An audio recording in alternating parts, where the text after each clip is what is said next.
So Sean Lamb wanted me to put together something that goes much further than that and is core to what I like to talk about and do as far as helping folks in the industry.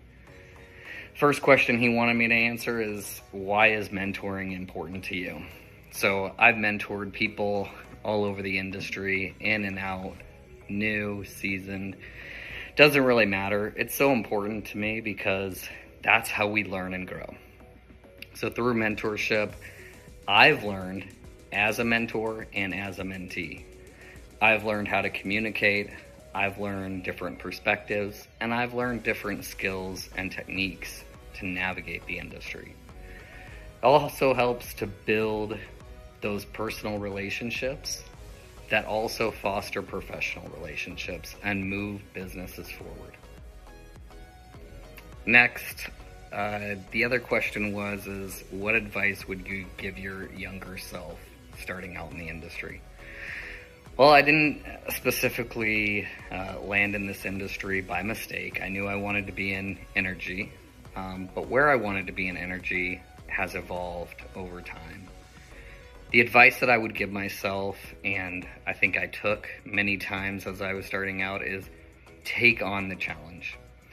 When you feel like you're not enough, when you feel like you're underqualified, when you feel like you don't know what you're doing, that's where you actually grow. Most of my success has been in the moments of me feeling incredibly underqualified, underprepared, and not quite ready for the challenge ahead of me. But with perseverance, dedication, and a lot of effort, that helped me grow, learn new things, develop new skills, and move forward as a person and as a professional.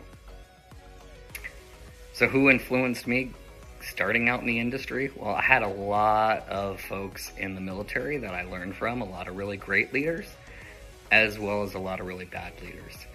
Not necessarily going to call people out or name specific names, but I've worked for leaders who were very disconnected. I've also worked for leaders that micromanaged. What influenced me the most is the leaders that truly cared about the business and the people. Not necessarily that they were the best leader overall, or that they had every single skill set that aligned with me, but that they were able to connect on a personal level. So those were the folks that were most influential. Also had a lot of technicians, managers, colleagues, folks that I interact with, whether they were engineers or salespeople, learning from all sorts of different backgrounds, experience, really helped me learn a lot of different perspectives.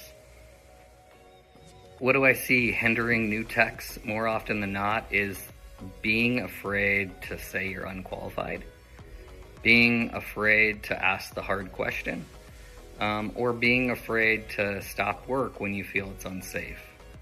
There's this tendency to just get work done and figure it out, and that works a portion of the time until it doesn't.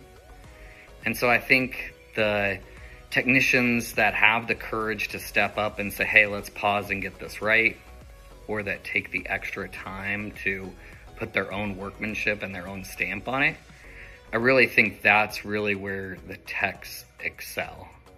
Newer techs that just want to get work done, look like they're the fastest, look like they're the best day in and day out, typically have serious safety or knowledge gaps that they just don't want to recognize. And I think some of that is just ego. We all have ego. The advice that I would give as far as protecting your health, both physically and mentally as a technician, would really come down to knowing who you are and knowing your limits, whether that's a physical limit or a mental limit. Sometimes we all need breaks, whether that's in heat stress, cold environments, or maybe we just need a break to recharge our minds. There's a lot of production pressures and pressures in this industry, and technicians feel like they have no control over that. They just have to step up to the plate until they have nothing left to give. So I think to protect your health, you've got to really recognize your own limits and be comfortable with what those limits are. And those limits are likely different than your peers. And other general advice that I would give is just stay true to yourself, learn, continuously learn, and ask questions. Find people you connect with and continue to connect with them. Find people you can lean to when you feel like your company, your manager, or nobody else understands you, and reach out. That is an important skill, not just for technicians, but for anybody in the industry.